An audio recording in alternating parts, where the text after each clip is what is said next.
dia akan jadi trend. Kan?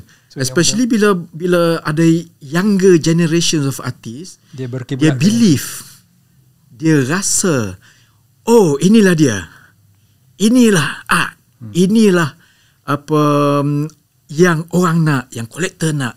So semua akan pergi ke situ.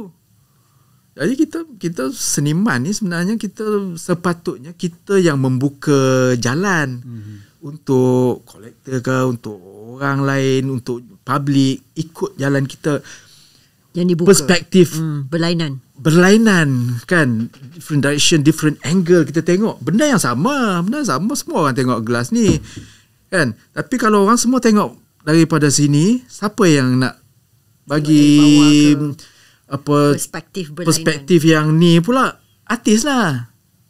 Sebab kita ada ability, ada lesson untuk cuba tengok daripada angle lain. Kenapa tidak? Dan angle yang lain itu yang kita cuba buka untuk public tengok, oh boleh, oh ada, oh macam ni. Yang sebenarnya hari-hari kita duk tengok macam ni je. Itu role artis, kita bagilah tengok angle ni pula. Tapi kalau macam kes yang tadi, kita bagi satu angle ni orang terima, semua orang akan tengok angle ni.